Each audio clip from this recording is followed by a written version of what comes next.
All right, so hello everyone. Welcome to our EHE Regional Learning Collaborative session on innovations to serve hardly reached communities. My name is Elena Rosenberg Carlson, and I'm the EHE coordinator here at the UCLA Center for HIV Identification, Prevention, and Treatment Services, or CHIPS. For anyone who may be new to the Learning Collaborative, our purpose is to facilitate knowledge sharing and support collaboration and collective action across our California 8 EHE Phase 1 counties to help accomplish our shared EHE goals. Of course, we also welcome folks from outside these 8 counties to join the sessions and learn together with us. So it's great to see all of you on the line this morning. In the chat function, you should see an option to send a message to all panelists and attendees, or to everyone. I see some of you already using that option to introduce yourself. So if you haven't yet, please do introduce yourself to everyone on the call by sharing your name, your location, and your affiliation. I also want to send my thanks to all of you who completed the recent Learning Collaborative survey. We're reviewing responses now and really look forward to considering any recommendations you shared for the Learning Collaborative moving forward. Next slide.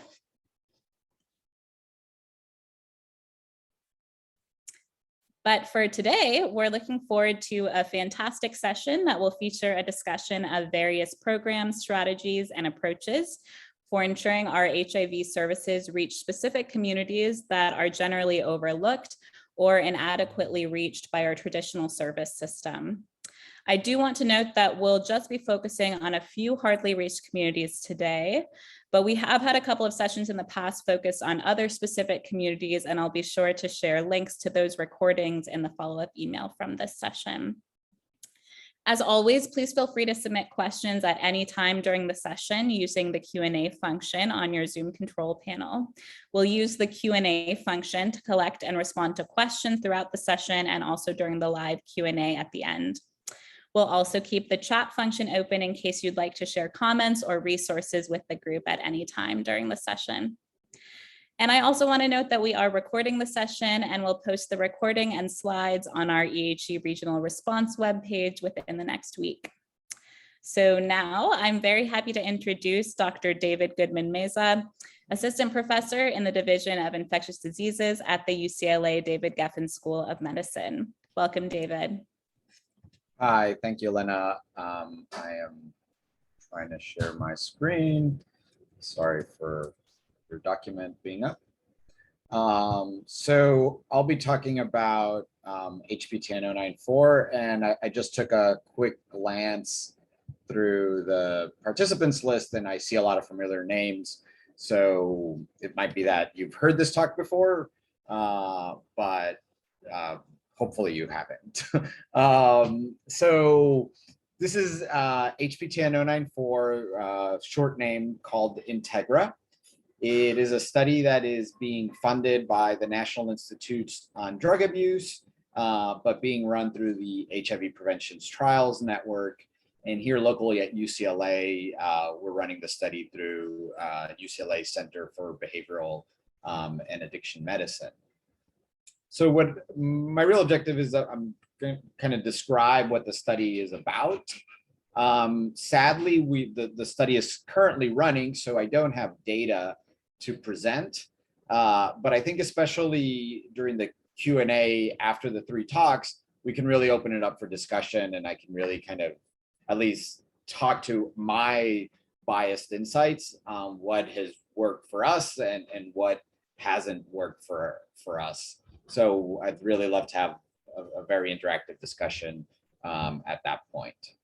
So to the study, HPTN-094 has this really long name that tries to describe everything we're trying to do in a one long and awkward sentence, but it goes a vanguard study of health service delivery and a mobile health delivery unit to link persons who inject drugs to integrated care and prevention for addiction, HIV, Hep C, and primary care. It is a very traditional 2-arm randomized controlled study, but different to a lot of studies, we're not testing any medications.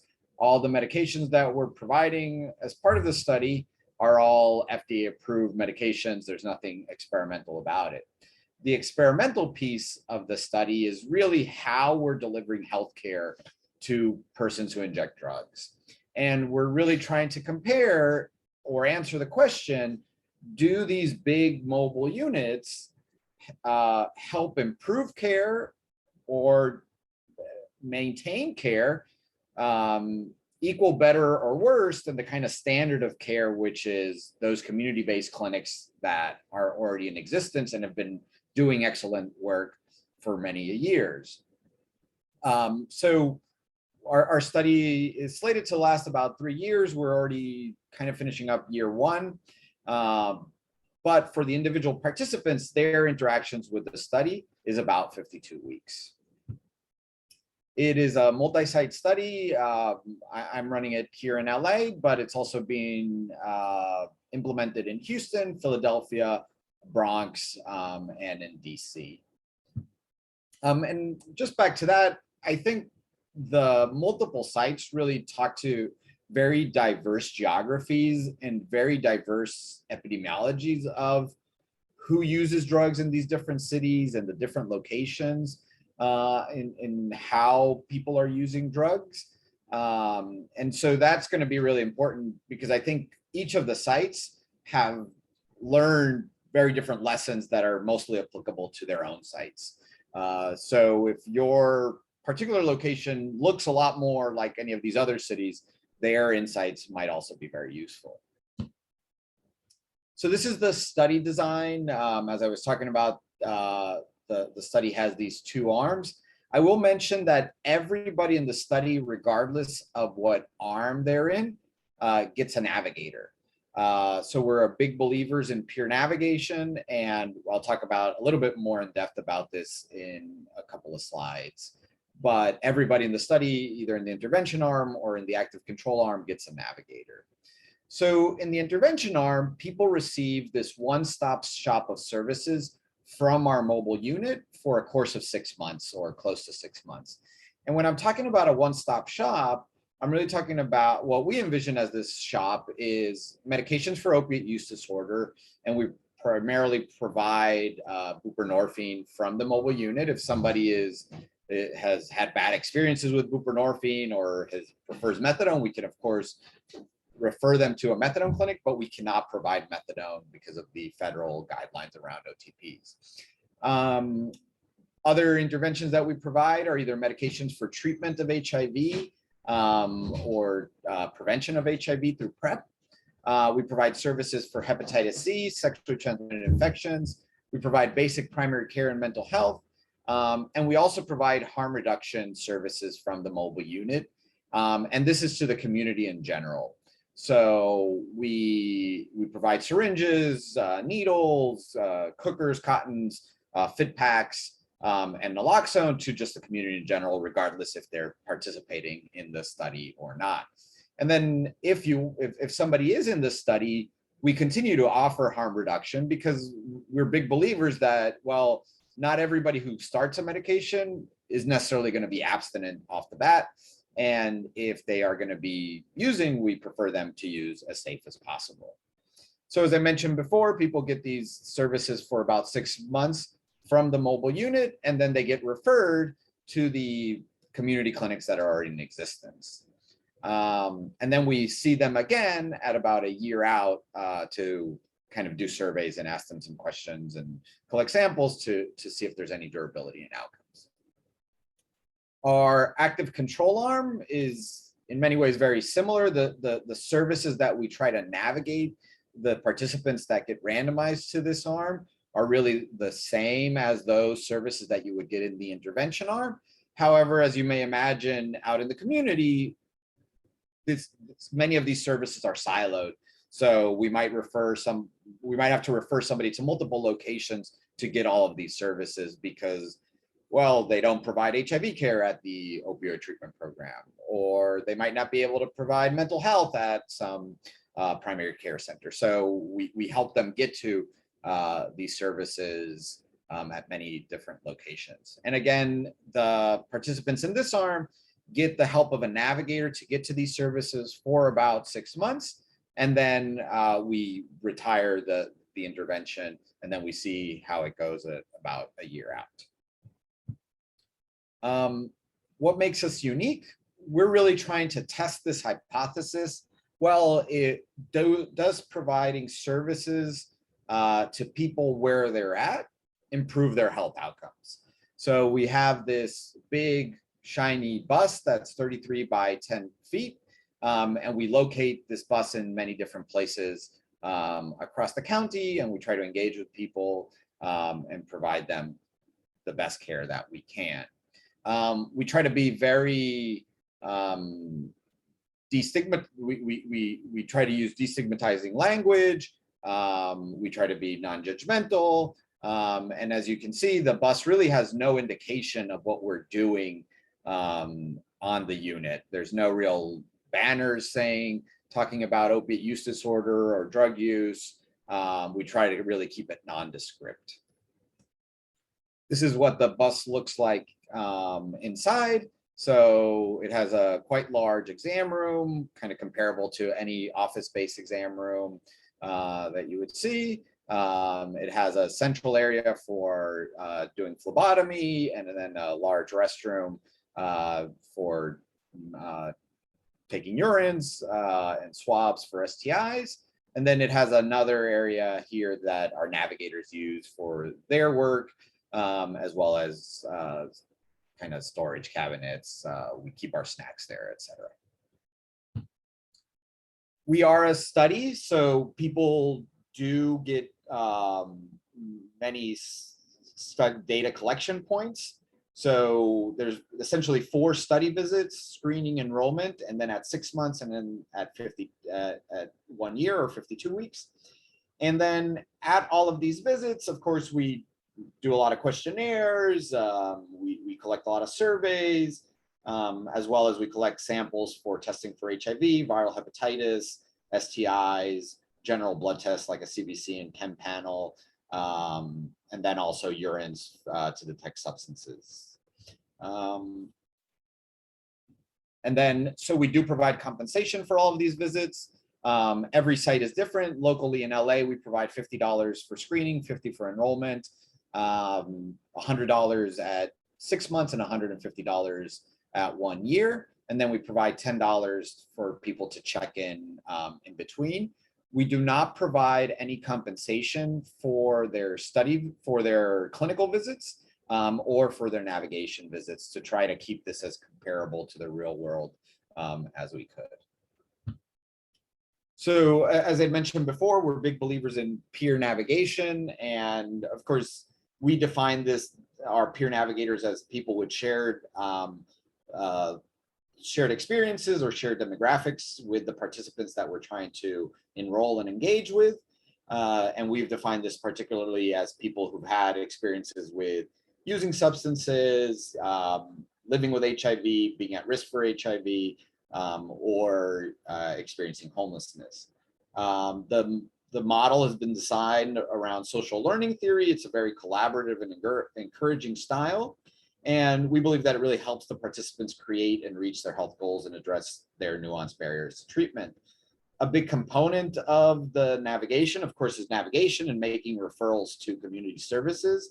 However, more than just a referral and giving a person a pamphlet and saying, call this number, make an appointment, or go here, we really try to help them out with making these appointments, trying to figure out what the best location for them is, helping them out with their insurance, helping them out with other barriers like getting identification cards, referring them to other housing services, as well as several educational modules around some of the health goals that we're trying to improve, which could be around opiate use disorder, around HIV, hepatitis C, harm reduction, amongst others.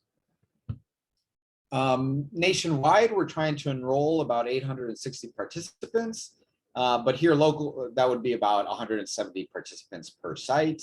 People are randomized 1-to-1 to each of the arms. And we're trying to be very, reflective of the current drug use epidemic that's happening nationwide. A lot of studies traditionally that deal with people who inject drugs tend to enroll are older male injectors. We've set ourselves very ambitious quotas to enroll people under 30 and women in the study. And then originally designed, we're supposed to enroll about a 50-50 split between people who are living with HIV and people who are at risk for HIV. These are our eligibility criteria. We're trying to enroll people who are 18 years or older. People have to be injecting, and then they have to have opioids in their urine. So if somebody is injecting fentanyl or injecting heroin, that would definitely qualify. If somebody's injecting meth but smoking fentanyl, that would qualify. If somebody's, say, injecting meth alone and not using any opioids, that would not qualify. We diagnose them with opiate use disorder during our screening or enrollment visits, and then they have to be willing to start medications for opiate use disorder. They don't have to start off the bat, but they do have to express some interest that that's something that they would be interested in doing. And then if they're HIV negative, there has to be some kind of risk for HIV, either through reporting, sharing, injection, drug use equipment, or reporting condomless sex in the last 3 months. And then if somebody is already enrolled in another study, or if somebody's receiving treatment for opiate use disorder in the last 30 days, that would exclude them from the study. So we're really trying, in my opinion, we're searching for the kind of most difficult participants in the way that they're the most out of care, they're really not engaged, and we're trying to see if our intervention helps that. Our primary outcome is measured at 6 months, and we're trying to document, well, if this intervention helps people stay alive, if this intervention helps people stay on a medication for opiate use disorder and related to HIV, if the intervention helps people, if they're living with HIV, stay virally suppressed at 6 months, or if they're at risk for HIV, if this intervention helps them stay on PrEP at 6 months. There's a whole list of secondary outcomes, but too long to list for this presentation. And then I'll just talk a little bit about what we've done here in our site at LA. So the biggest question is, well, how do you locate this mobile unit? And we've really taken this two-pronged approach where we've used the different big data sources. So say the HIV surveillance report from DHSP here locally, the California opioid dashboard, and then homeless counts that are available to us. And I do want to mention, of course, that homelessness is not synonymous with injecting drugs, and injecting drugs is not synonymous with homelessness. But of course, there is a higher risk of these two features coming together. So that really has helped us at a kind of a macro level, figure out what neighborhoods we would really need to go to. But this is a mobile unit.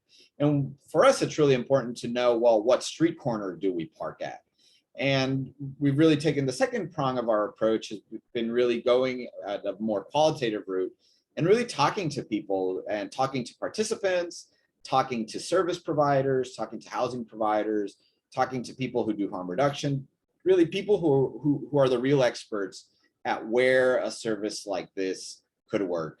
And a lot of it has been trial and error, and people tell us go to these street corners and we park there and there's nothing going on. We've parked at parks and my staff, it seems like they've gone to play soccer where they just can't find anybody at say that park. But then we've been told about certain street corners where they've been really hubs for searching out drugs, where a lot of people who are using drugs are congregating.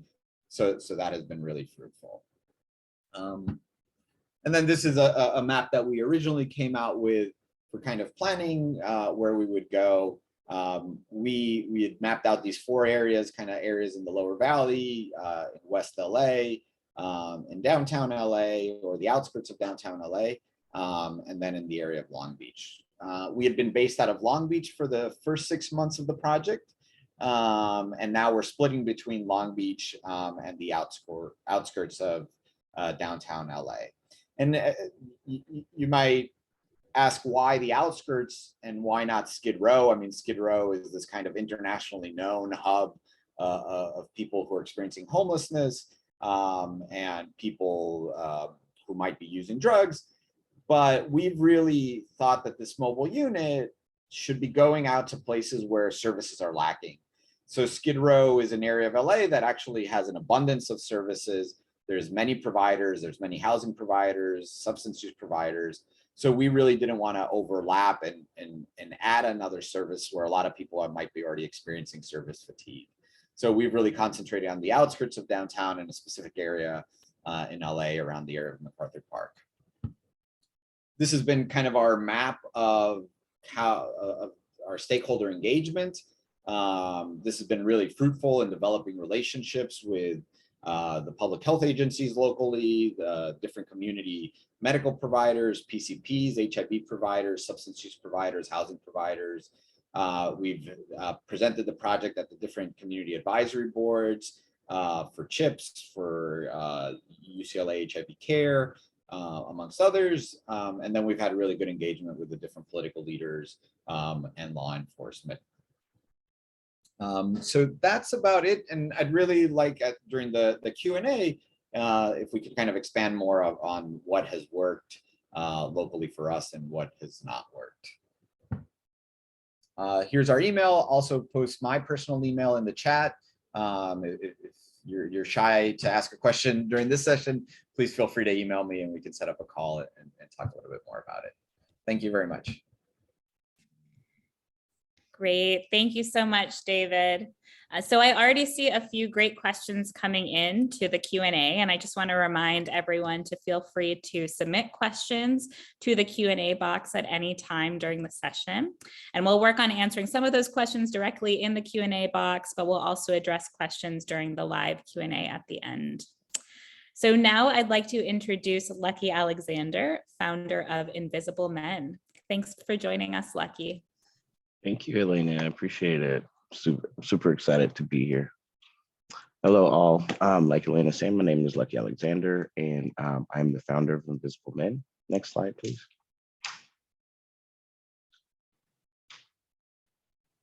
Next slide. Thank you.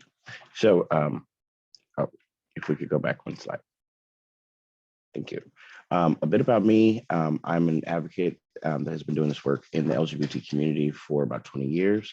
I'm contributed research author for RAND as well as TM Health LA, Commission on HIV, and some other things. Next slide, please. So a little bit of an overview of what my organization does. We began as a visibility platform in 2018, and we've grown into like so many different things. What we do is we identify resources that are lacking for the transmasculine community, and we locate the providers that provide the work and the different resources that we need. We train them, and then we send all of our folks to those particular providers now that we know that they are they understand how to adequately and respectfully engage with our community. And through different programs like the Exchange, our Legacy Leadership Academy, we also empower our transmasculine community to step into their own leadership and figure out how to help us stand in those gaps where we should be included in different conversations like HIV prevention, treatment, reproductive justice around like abortion rights and whatnot, survivors of sexual violence, because as men and transmasculine individuals, a lot of times those spaces are historically reserved for women identified folks. So we show up in those spaces, we reclaim it, and we let folks know that we need these resources as well. We have our legacy family, which consists of all of those folks that were willing to stand in their authenticity and their visibility and say, hey, we're here and this is how we move through our journey. And so that gives a dedicated space for those individuals to own their narrative and to own the different ways in which they move. And so we currently have 60 legacies globally, and that includes Uganda and Nigeria. Next slide, please. Okay, so why is it important to include transmasculine folks? One, research related to HIV and trans folks has almost always historically been exclusively focused on trans femme folks, including our trans sisters. And so it's become apparent that we need our allies to understand that different sexual behaviors, attitudes towards sexual health, as well as access to education and protection, and the ways that we protect ourselves need to be understood by those around us. And once this is understood, it leads way to create more effective prevention methods, as well as the messaging around those methods. Because if the messaging says that that maybe PrEP or these other prevention methods are not for us, then our community is not going to engage. The rates of HIV and sexual behaviors among trans men kind of sit around this myth that trans masculine folks transition and they engage sexually with non-trans women, so our cis women, and that couldn't be the furthest from the truth. So there was a study done out of LA and New York that found that 90% of our trans masculine demographic engages with sexual activities outside of your, so 90% of those folks are either bi, pansexual, gay. They identify as out of everything but straight. And even within that 10%, of those folks that identify as straight, they are engaging with sexual behavior with trans women, which makes them no less straight. But our trans femme folks are more in that risk factor category. So that also puts trans masculine folks in that risk category. And there are a substantial amount of trans masculine individuals that also meet the eligibility criteria for PrEP. And are not receiving those prescriptions because of their transmasculine identity. So in our approach, we take all of these things into consideration, as well as other things like socioeconomic factors, trust dynamics within community, community politics, even within the LGBTQ community, and all of the different intersectionalities that come into play there. Next slide, please. So one of the things that we did was like really look at how we were reaching this community, because we know that like in the previous slide, trust dynamics and also understanding that we're not seeing a reflection of ourselves within the HIV realm. These are some of the things that we use. So trusted messengers understand that we need to see a reflection of ourselves within that messaging. So social media campaigns that include transmasculine individuals that are well known in the community, transmasculine individuals that are visibly trans. We use those as trusted messengers within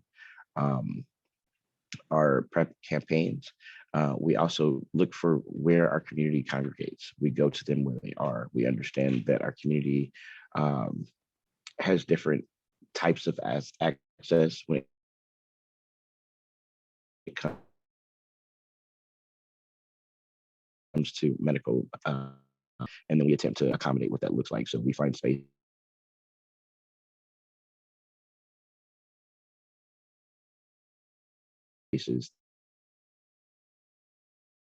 that we don't make assumptions about our community, even though we are part of the community that we serve. We acknowledge that most of our journeys are all different, and we need to ask questions and find out what folks need. We also understand the trust dynamic within the community and within the greater human community, right? We understand that our community has been inflicted a lot of trauma around just being trans, and we understand what that looks like and what kind of emotional scars that have arisen, right, around not having the things that we need and not having the resources support that we need. So we're very intentional about being very transparent and about being very honest about what we're doing and what we're needing from our community in order to help them.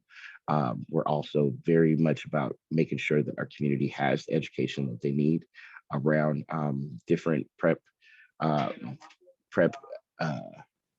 access and different PrEP medications. So there's two different types of PrEP. We know that Descovy is not for female identified folks or assigned female at birth folks. So we let them know that Descovy is not an option for you, and that Truvada would be the better option, although there hasn't been studies done including transmasculine individuals up until this year, including transmasculine individuals, to find out what the efficacy of PrEP is on a transmasculine body that is also on hormones. So another thing that we also do is partner with trusted organizations. We partner with organizations that are already doing this work. We partner with organizations that are trusted within the community and that have had a track record of engaging respectfully with our community. We also provide spaces to be heard. So like I said earlier, in some of the groups, for instance, the Exchange, which is a group that primarily allows different generations within the transmasculine community. It's a dedicated space. It's a safe space. Only if you identify as transmasculine are you allowed in that space, which gives them a lot of freedom to kind of really talk about the things that make sense for them and how we need to engage better to provide services. And we make sure that, that dialogue is there and that we actually listen to what's being said. Next, we understand what's unique challenges, again, because we are part of the demographic that we serve. We're a little bit more privy to some of the different challenges that are occurring for our transmasculine individuals. And so we know how the access to services looks, and we make sure that we kind of cater to those particular access challenges. Next slide, please. So some of the events that we've done, one was the World AIDS Day for last year, December 1st. We gave out binders, self-test kits. We gave out snacks and info on resources. And within these different events that we do, we make sure to embed a lot of information around safer sex practices, around like what resources are available for you to go get tested and access PrEP. And so we just distributed over 60 HIV self-test kits within that 2 hours. And most of those went to transmasculine folks, because we also make sure that the whole person is taken care of, not just here, go test. We need to be able to draw in our community with not only the self-test kits, but also provide them with other resources that they need. Next slide, please.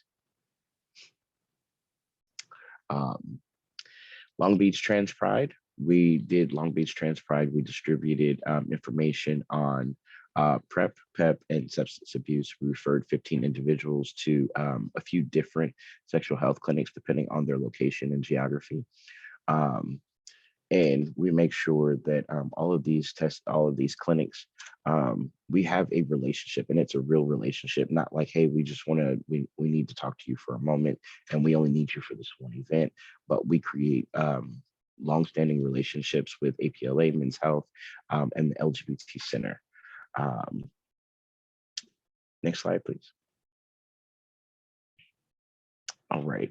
So Vaccine2Max was one of our most successful initiatives that we had. We vaccinated over 200 community members, COVID tested over 30, distributed 32 self-test kits over 6 2-hour events. And so with this event, we also, again, provided different resources on top of making sure that our folks got vaccinated and walked away with a self-test kit in order to make sure that they had access to that as well. And so we did 6 rounds. We did 2 rounds of the first shot, 2 rounds of the second shot, and we went to where community was.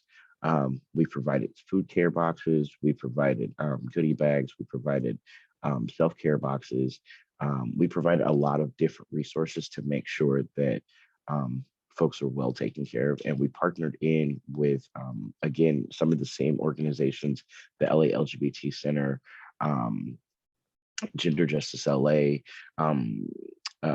the city of, the county public health department. So we worked with a lot of folks that we always intentionally work with. Next slide, please. Okay, transmasculine care trainings. And so this is the trainings that we spoke about. We've developed a training that is transmasculine specific.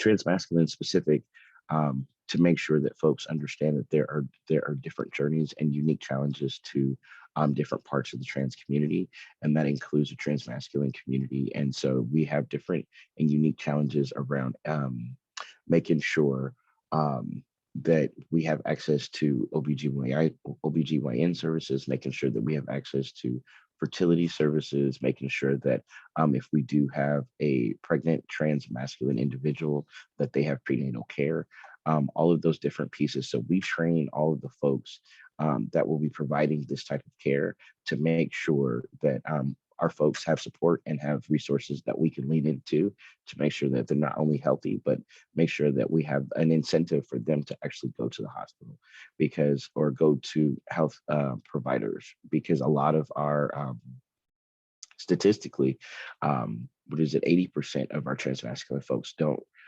seek out primary care or medical care because of the way that they're treated in those offices. And so we know this, and we go through and we train our healthcare providers and mental health providers, as well as schools and many other different agencies. We tailor our trainings to those particular agencies and the services that they provide. Next slide, please.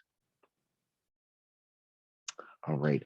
And so speaking of mental health, we partnered in with BHS's ADAM project in Long Beach to create EAT, which is everything all trans. And this particular event is the first of many that really kind of explores what it looks like between mental health, behavioral health, substance abuse, and also addressing HIV and testing, and making sure that folks, all of those things are provided at the ADAM project over BHS. And so through this, we provided a program that would allow transmasculine folks to go and seek mental health services along with substance abuse services and get tested all in the same spot. Next slide, please.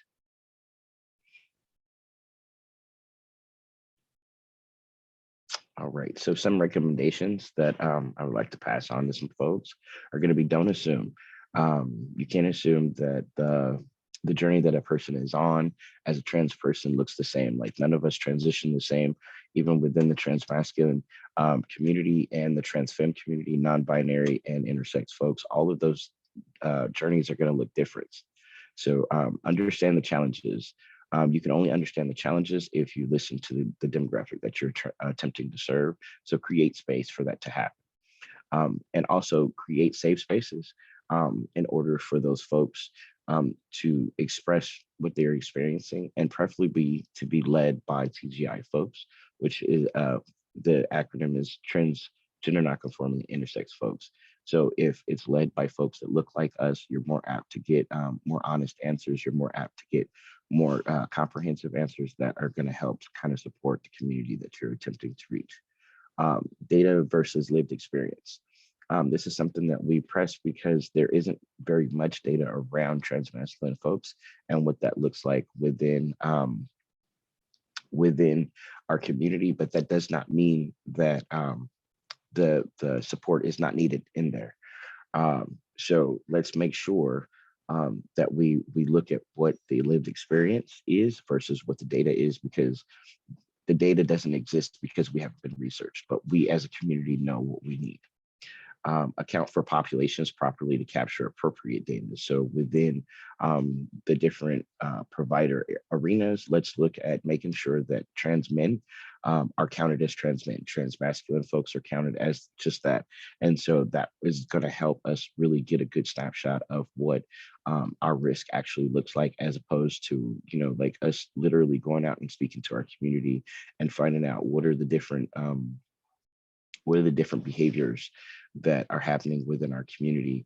And it's a lot easier if the data is captured within the facilities that we seek out services for.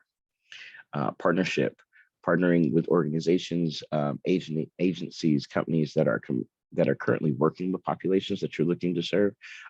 Partnership in itself is also a trusted messenger.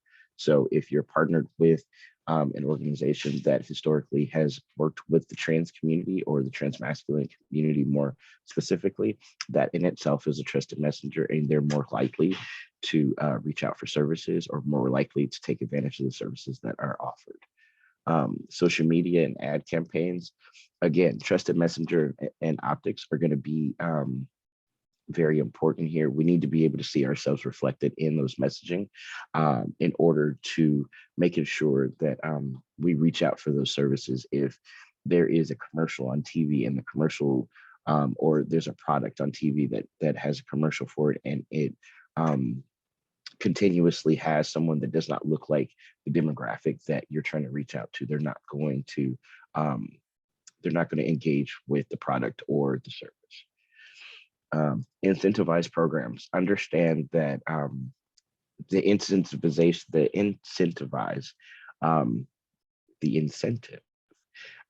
doesn't always have to be monetary. Sometimes it may be a meal that would draw folks in to take advantage of the service. And sometimes it's a life item, especially when we're speaking to trans individuals. It may be a binder, it may be a packer, it may be clothing that they desperately need in order to express their gender identity and their gender presentation. So sometimes that could be a better incentive than giving them money, because if we're talking about folks that may historically have substance abuse or misuse issues, you don't want to hand them $1 in the event that dollar is going to go back into the substance itself. And sometimes the meal or the binders or the packers outweigh what that dollar may be. So if you have a $20 incentive, but you give someone a binder, those binders are normally going to run anywhere between $30 and $40. And so I'd rather give someone a binder that they desperately need, as opposed to a $20 gift card that maybe they can't use for too much of anything but a meal.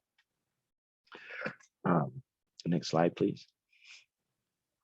So if there are any questions, here is my information. The Instagram for Invisible Men is Invisible Trans Men. And then my personal Instagram is Lucky Alexander. Here are the website as well, if you'd like to check out some of the other things that we're doing, as well as our emails for the organization, as well as myself. Thank you. Wonderful. Thank you so much for that great presentation, Lucky. I want to take a moment actually to highlight a comment from Kevin Sitter in the chat, which said, "This is the way of the future, responding to the whole person, not staying in the boundaries of HIV or STIs." And I just really love that comment and feel like this is something you spoke to so well, Lucky. And it's also really a common and important approach, I think, shared across our 3 presenters this morning who are working to serve these specific hardly reached communities. So thank you so much, Lucky. Thank you. So now I'm delighted to introduce our 3rd and final speaker this morning, Alejandra Aguilar Avelino, who is the program coordinator at East Los Angeles Women's Center. Good morning, Alex. Good morning. Thank you so very much, Elena, for inviting me. It's great to be here. I really appreciate the East Los Angeles Women's Center was asked to be part of this important panel. So I will begin by sharing my screen, and I also have a small video. When Elena reached out, she asked if we could talk a little bit about the work that the Promotores do. And I said, definitely. So I have a little video for everybody to see in a few minutes. And I will begin by explaining the services that the East Los Angeles Women's Center offers. So if you allow me 1 second, I will begin by sharing my screen.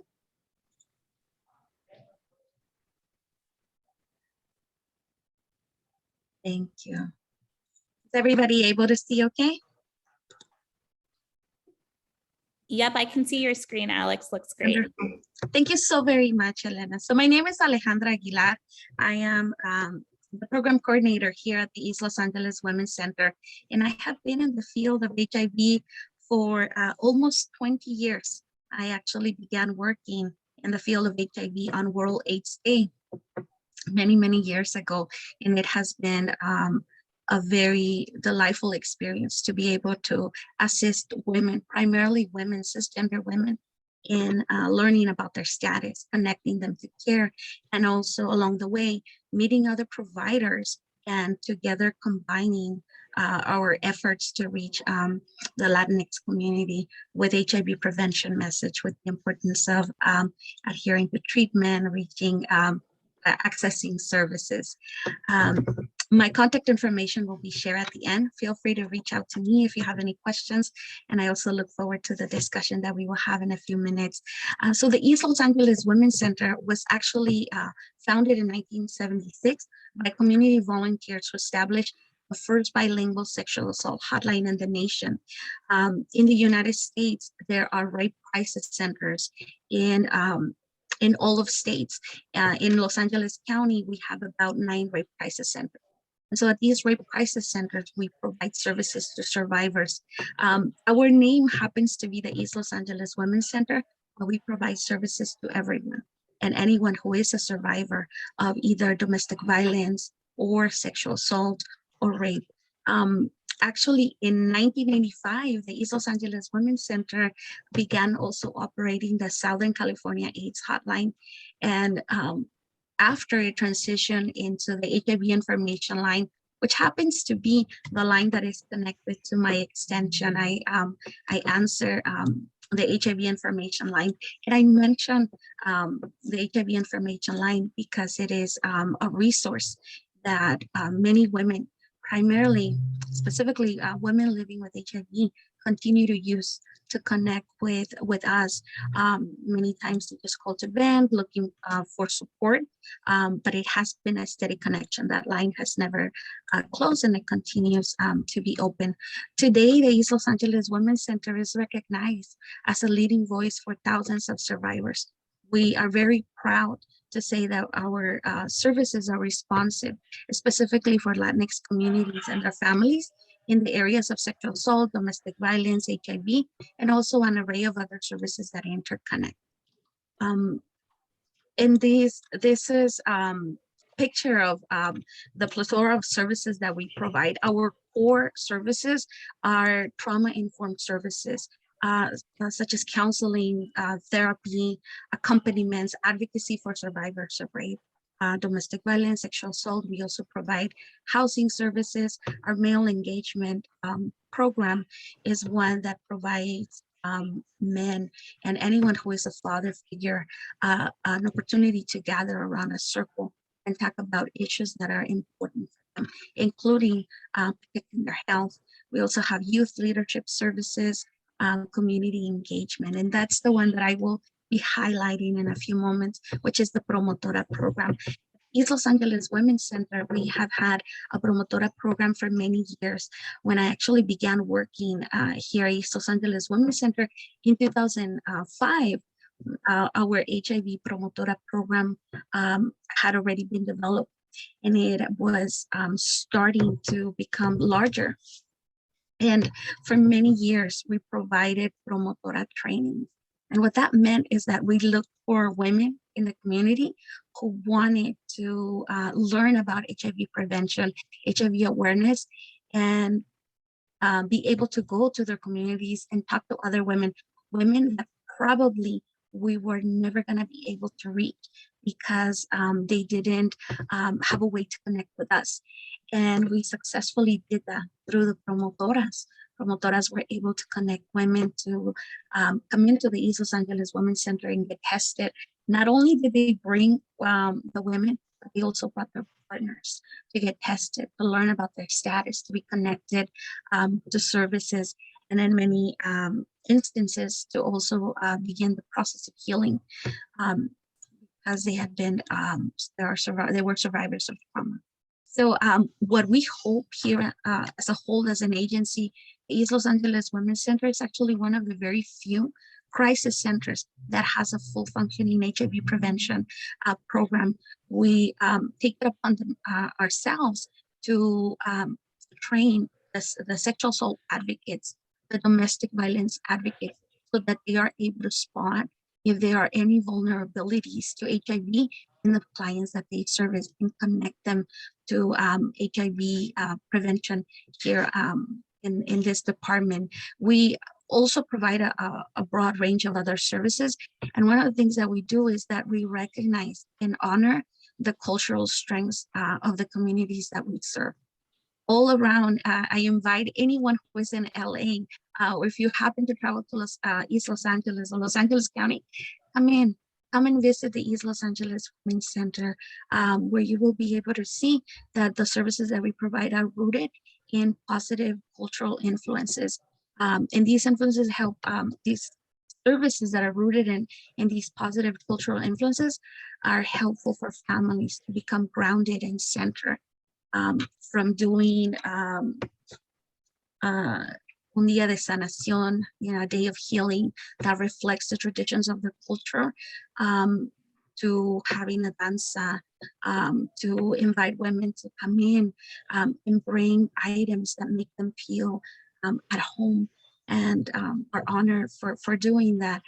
We're committed to creating culturally responsive programs that create violence-free lives. And I will show how it connects to HIV in a few moments. So this is what we do: the individual therapy, the case management, the crisis intervention, the healing groups. Every staff member, every promotor who is not just an HIV promoter, who is also a sexual assault promoter, a domestic violence promoter, all of them are trained on the intersection of sexual assault and HIV. We also provide housing services. And I would like to show this video. This is a video of our promotores. Our promotores here, they're gonna be seeing them doing the COVID services that they have been doing since the beginning of the pandemic, the COVID-19 pandemic. And I would like to highlight that just as you see them do the work here, for many years was the exact same work that they did in HIV prevention, going out in the community and bringing people to receive additional services for HIV. Just bear with me one moment. I'm gonna make sure that I share my audio as well.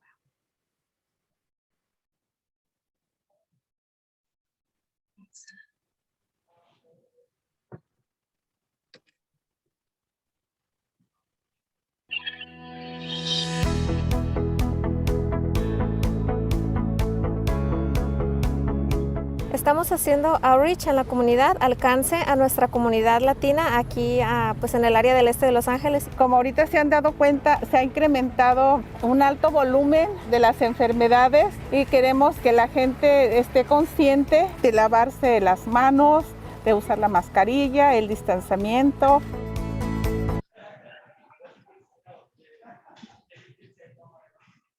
I apologize for that.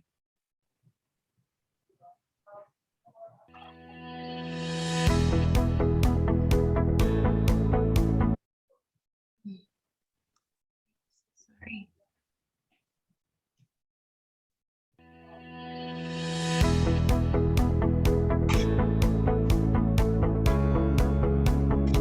Estamos haciendo outreach en la comunidad, alcance a nuestra comunidad latina aquí pues en el área del este de Los Ángeles. Como ahorita se han dado cuenta, se ha incrementado un alto volumen de las enfermedades y queremos que la gente esté consciente de lavarse las manos, de usar la mascarilla, el distanciamiento. Estamos compartiendo flyers con pasos sencillos que la comunidad puede seguir para tratar de frenar la propagación del COVID-19. ¿Qué hacer si necesitan ayuda? Llamar al 211. Si necesitan un refugio, también llamar al 211. Necesitan comida. En cómo entrar a la página, la website del Departamento de Salud. También trae información importantísima como números de teléfono a los que los miembros de la comunidad pueden llamar para hacer una cita en caso de que ellos o alguien que conozcan necesiten hacerse la prueba. Aquí están todos los números que pudieran necesitar, incluso para reportar algo, y es totalmente confidencial. También me gustaría regalarles una mascarilla. El condado nos ha proporcionado unas máscaras que son reusables y las estamos repartiendo aquí a la comunidad. Nosotros como organización no solamente somos nosotras, somos un equipo bastante grande y estamos distribuidas en diferentes puntos. Hacemos alcances en tiendas, supermercados, talleres, en intersecciones donde hay bastante acumulación o aglomeración de miembros de nuestra comunidad. Casi siempre recorremos como alrededor de unas 10 millas caminando, repartiéndoles en las casas los flyers. Les damos toda la información de todos los folletos que tenemos. También estamos repartiendo información a los negocios. Estos folletos son para usted, para que los ponga en su negocio. y los procedimientos que necesita para lavarse las manos, el buen aseo, y este es la cobertura facial, que es muy importante, y este pues viene de parte del Departamento de Salud Pública, como puede ver. A los negocios les estamos dejando unos sobres que previamente nosotras ya armamos con diferentes tipos de folletos que pueden poner en sus puertas, en sus ventanales. También les estamos dando información sobre cómo certificar su negocio, ¿verdad? Dentro de la página del Departamento de Salud Pública del Condado de Los Ángeles. Usted puede ir aquí a esta plataforma, tomar el curso, tomar su test y después le mandan un certificado, el cual puede poner en su puerta o donde un lugar visible. Es bien importante que lo hagan, así sus clientes pueden ver que ellos están siguiendo todas las reglas que necesita el Departamento de Salud. La respuesta de la mayoría ha sido muy buena y han dado las gracias por esta labor que estamos haciendo. Pues es una información muy buena. Yo no sabía que ofrecen lugar si uno no tiene dónde estar, y ellas dicen que le dan a uno lugar para pasar esa enfermedad. Y los negocios nos atienden muy bien, también muy felices, agarran los flyers y los pegan en las puertas. Estoy muy contenta de poder hacer este alcance a mi comunidad, de poner este granito de arena, ¿no? De crear conciencia para que todos juntos salgamos de esto, y lo hago por mí, por ti, por todos. On behalf of East Los Angeles Women's Center, we would like to thank the Department of Public Health and Supervisor Hilda Solis for inviting us to be part of this project.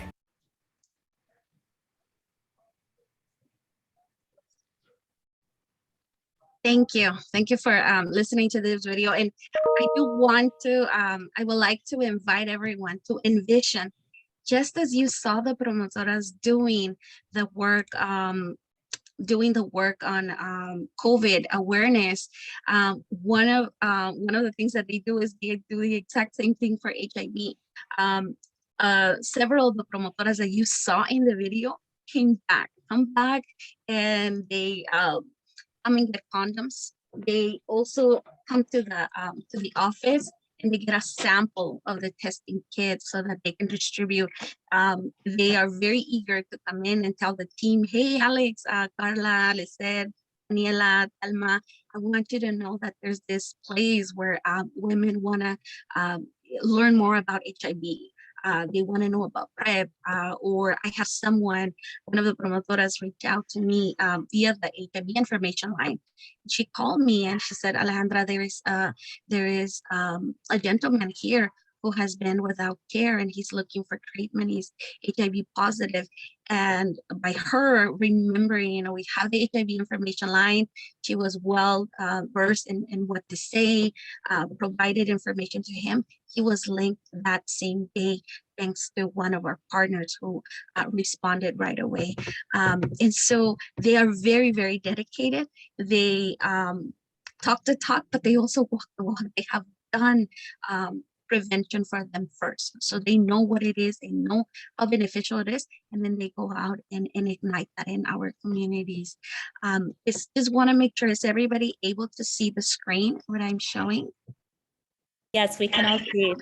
Wonderful. So this is a campaign, East Los Angeles Women's Center every year for International Women's Day and National HIV Awareness Day for women, women and girls. We put together this campaign, and it's a campaign about ending domestic violence and HIV in women. And so every year we choose a theme. The theme for this year is protect your future. Prevention is your power. And so we know that together we can end HIV if we advance racial justice and promote sexual health literacy for all in many places. And we know that in many cultures, but in the Latinx community, specifically for women, for cisgender women, sex is about losing. Sex is about something shameful, right? But more than anything, about losing, right? And so women learn to be quiet, right? To quiet their desires or to explore them without any protection, right? And so one of the things that we want to do is we're shifting that, we're changing that, right? We are promoting sexual health literacy, trauma-informed sexual health literacy, and our Latinx communities, specifically with cisgender women. And we do it with through Promotores and following the Promotor model. because we know one thing, that promotora work is intergenerational. The whole family gets protected. One recommendation, that I will have for everyone is, if you do have a program for the Latino community, make it family friendly. Make it family friendly, because it's you are investing. When you invest in the Latino community, you invest also in the family. So very, very important to remember that. So for us at the East Los Angeles Women's Center, we are very well aware. We many of us have lived in experiences of sexism, trauma, abuse, assault, and so we know how important it is for women to be protected. One of the things that we have been doing, given that we are a crisis center, a rape crisis center, is we provide self-defense workshops. So the self-defense workshops, we call them preparadas, right? Being prepared. We teach self-defense, but we also teach self-defense inside out, and that's through PrEP, right? We provide a wonderful presentation, a training on self-defense. And we also recommend for all women, hey, you gotta be prepared inside out, right? And again, sex is not about losing, nothing to be ashamed for, right? Because many times there's a misconception too, the Latinas are very passive, don't wanna explore their sexuality, or are not living alternative lifestyles, when in reality, they are, right? And so we reach out to women with the HIV services.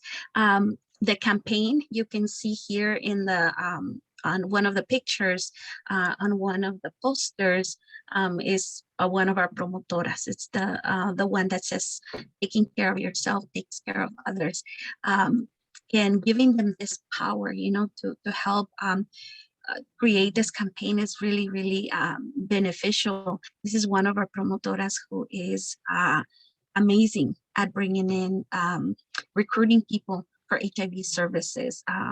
She really believes in the work, and so she goes out and does this amazing outreach efforts.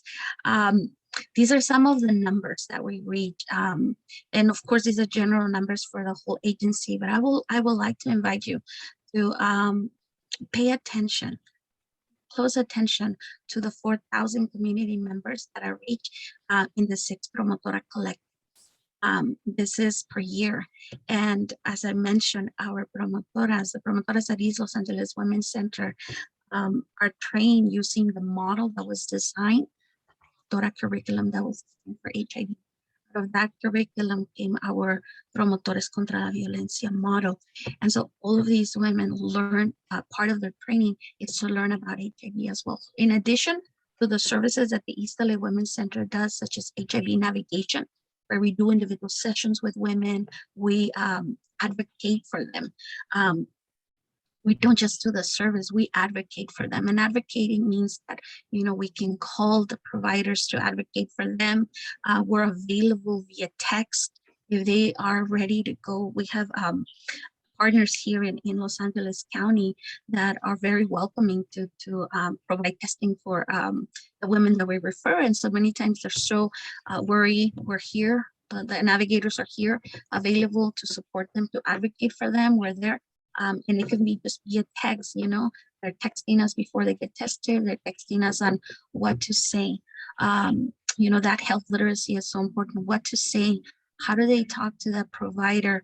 The promotoras, the navigators here at the East LA Women's Center, the therapists, the counselors provide tips on women, to women, on what to say when they are gonna get an HIV test, or when they are contemplating getting back into treatment, if their lives have been impacted by trauma, and that makes it difficult to have a conversation with the provider. We provide talking points so that they feel more comfortable, more empowered. This is my supervisor, Thelma Garcia, who is very passionate about services for women. And one of the things that he always mentioned is that it's important to not just talk about, diagnosis and medications, because these are not all the things that women need. Women need support, they need family, they need community. Community is so important in the Latinx community. They need care and they also need healing. And I am saying here, cisgender women is mostly the population that we provide services for. But as an HIV provider for almost 20 years, we can tell you that those that are most vulnerable for HIV, those at highest risk for HIV, there is a layer of trauma that once it's healed, it's almost as if it's magic. I have seen amazing, amazing things when there are trauma-informed HIV services delivered to clients, and at the same time, amazing transformations when people who are living with HIV or who are very vulnerable to HIV have an understanding of the impact of trauma and their vulnerability to this virus. So I encourage everyone to, think about that. This is one of our promotoras who was also a client, and she feels completely empowered, change. Some of our promotoras are also women living with HIV. And to her, there are no limits. And she knows that she will reach all of her limits and bring in other women along for. These are some of the things that we do, and these are also some of the recommendations. Feel free to ask us if you have any questions about these recommendations. We put together activities in person. We're slowly getting back to in-person activities. We invite people to request condoms from us via mail if they're not available, to come in and pick them up. We mail them to them. We also have a link tree where people can go in that link tree, request service from us. It's very interesting. I'm pretty certain that many of you have wondered, how do we get women into PrEP? How do we find women for PrEP services?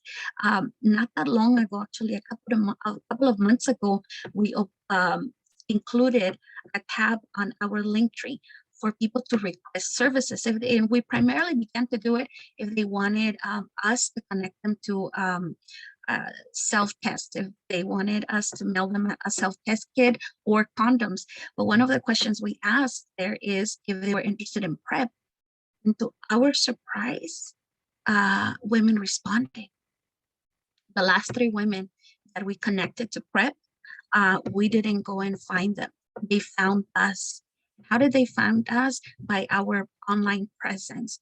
And the online presence that we have, it is not very pretty. If you go on our Instagram, if you go on our Facebook, it's not very pretty. It is not run by an outside company.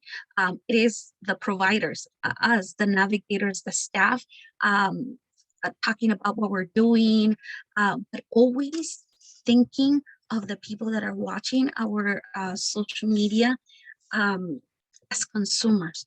We don't put so much effort into how we look, how we design the messages. We're thinking about them. How do they see us, and how are we speaking to them? And it's working because these last 3 women that we connected to PrEP, that's how they found us. And so I will be happy to let you in on a couple of those tips, on how to open up the link tree and ask those specific questions. So these are some of the things that these are some of the workshops that we provide. We don't just focus on HIV. We talk about other things like how to talk about boundaries, how to set boundaries in relationships. We always present HIV as we are in a new era. We tell the community, we're in the new era of HIV. Estamos en la nueva era del VIH. Why? Because we don't want to have fear-based messages. We want them to feel hopeful. We want to reduce stigma that way. So these are some of the things that we are doing. So these are the workshops. At every workshop that we do, even if it's not related to HIV, we find 3-5 minutes to do our pitch and invite them to visit our link tree and see that we have connection to PrEP. We can send them condoms. And here at the in-person, we do the exact same thing. Yes, no more fear-based health education, no sex positive prevention. Very, very important. This is my contact information.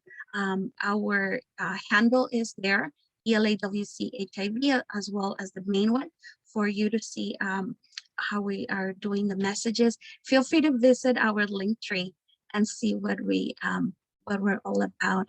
And my contact information is there. Thank you, Elena. Thank you. Thank you so much, Alex. Just such a wonderful and powerful presentation that you shared with us. So now we're going to move into some panel discussion and Q&A with all of our wonderful panelists this morning.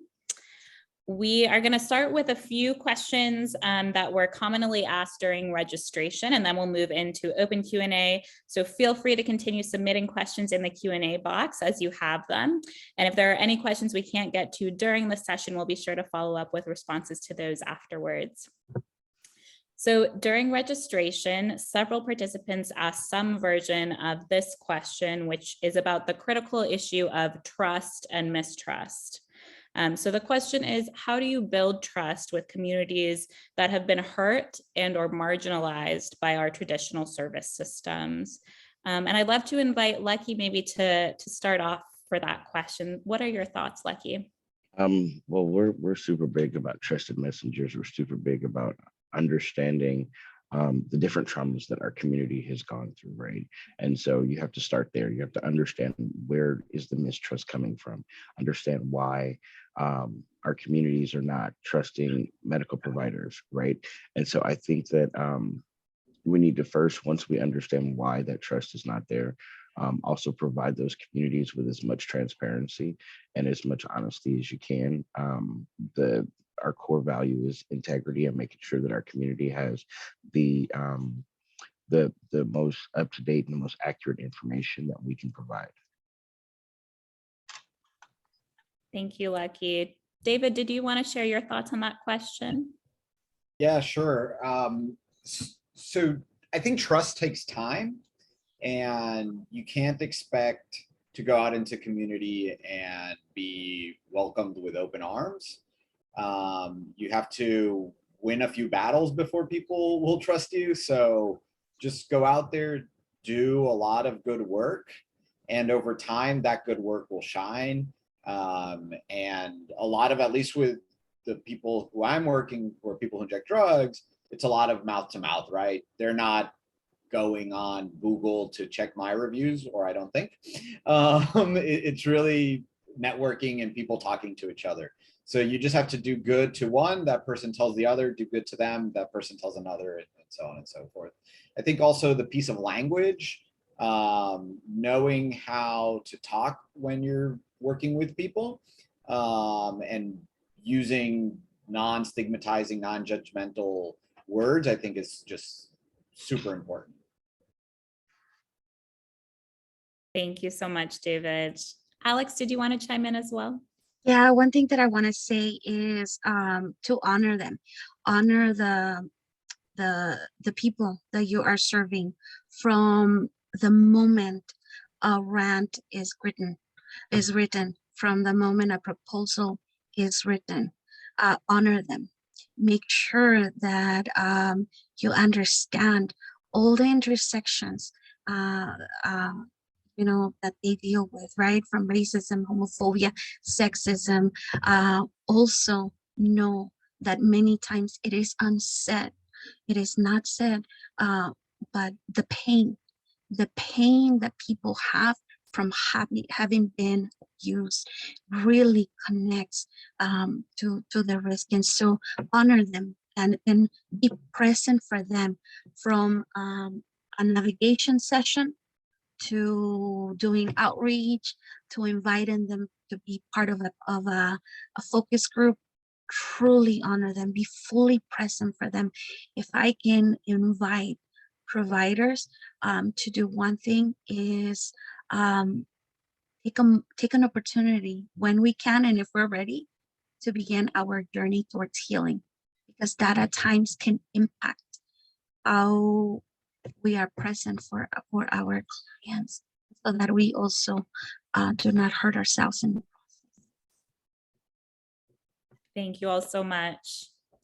So another question that came up frequently during registration was, in order to engage these hardly reached communities, what community spaces, venues, and businesses might often be overlooked, but potentially really useful to collaborate with as we're working to better serve these communities?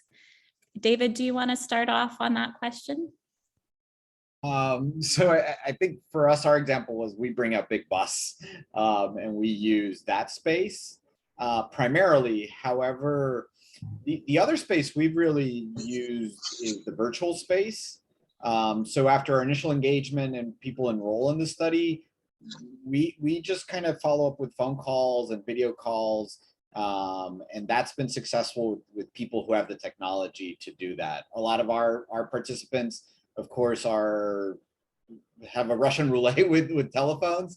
So they lose one, they get one, they lose one, they get one. So also having ways of helping them get new phones is super important for us. Thank you so much. Alex, how about you? Any suggestions about community spaces, venues, or businesses that would be helpful to engage with? Yes, many of them are actually presented to us by promotores. They're also presented to us by clients, and many of us from our lived-in experience know where to go. One of the places that in the community that we provide services in East Los Angeles, in the nearby communities, I will never forget when we go to Botanicas. You know, many times providers go to, faith-based venues, correct? Churches, but to go to a botanica, and again, honoring even that botanica. Botanicas, those places in the community where people go to buy candles and a limpia, to do a cleanse. I will never forget the one time I went to a botanica and I was just passing around information about linkage to testing. And it was an amazing experience to have a conversation with the lady at the Botanica, because she said, Alex, there are things that I'm not able to do for them here. I think you can do that, right? And vice versa, right? And so it was fascinating. And so botanicas are often overlooked, right? Street sex, many times people look for street sex workers. Dive a little deeper to reach cisgender Latina women. Go to the barras, in the cantinas. Those are the little mom and pop bars, right, where women are many times being sexually exploited. When we did that work heavily, just like you saw the promotoras in the video, we will go into the barras, into the cantinas. And again, we honor everyone who was there and provided prevention services. So look at those places where the community gathers when they are in most need. And that's an opportunity. Thank you, Alex.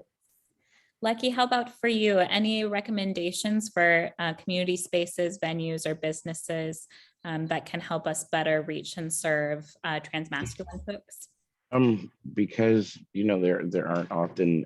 I think that a lot of the spaces for transmasculine folks are going to be a lot of community events, and just like any other trans individual or LGBT folks, a lot of the community events are going to be where they get that chosen family space, that time to really connect with one another. And I think those spaces are going to be some of the better spaces. But I think also understanding that some of those spaces need to be created, right? So if you're trying to reach a specific demographic, and I know for our transmasculine individuals, if you create a dedicated space that belongs to them, and that's a space where they can be comfortable and safe, then that is going to be a way to reach those communities as well. Wonderful, thank you. I'm going to ask one more question of all three of you, and then we'll go to some specific questions that were asked of each one of you. So this last question for all three of you is, after engaging these specific communities in care, what are some strategies to retain them? So, kind of recognizing many of the communities we're talking about today may have a wide range of barriers to not only initial engagement, but also retention. Alex, did you want to get us started with that question? Yes, for that, the one thing that I would like to say is there's wonderful strategies to retain clients in services, specifically those that encounter these barriers that you mentioned. And I will say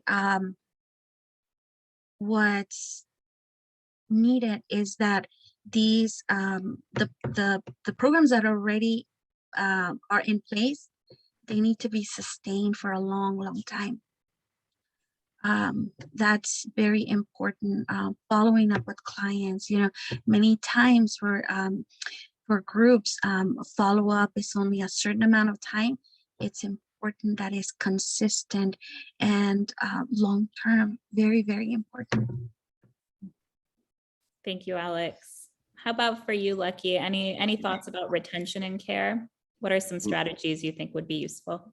I think for the transmasculine demographic, as well as with any other LGBT demographic, I think that creating a safe space, creating affirming care, creating languaging around, making sure that folks are heard and seen, understanding, like trauma-informed care completely, understanding that, like our community is coming in with a lot that hasn't been approached, that hasn't been taken care of because that resource doesn't exist, right?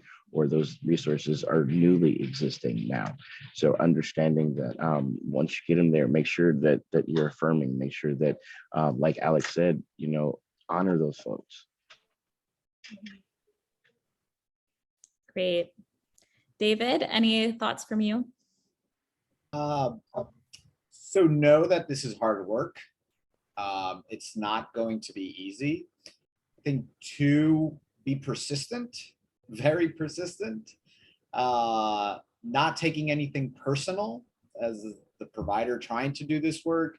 I feel like I get ghosted. People don't answer my texts, my calls, my emails. Don't take it personal. Just keep trying, because you might not reach them today, tomorrow, next week, a few weeks from now, but maybe in a month, maybe in 2 months, they'll come around. And then something that really works for us and may not be applicable to every program are incentives. Cash incentives work. So that really helps us keep people coming back. Wonderful. Thank you so much. So we're going to use the rest of our time to get through some of these additional questions for each one of you. And again, we'll follow up on any questions we don't have time for today. David, I'm going to start with you. We have a few questions that all kind of in some way have to do with navigation. So maybe we can get through hopefully all of these very quickly. So the first is, can you describe a little more about your navigators? Can they be active users? Are they on a payroll? Or are there any issues with HR and hiring for navigators, particularly those currently using drugs? Yeah, so we've defined our navigators specifically for our project, right? Because every peer project is going to be different.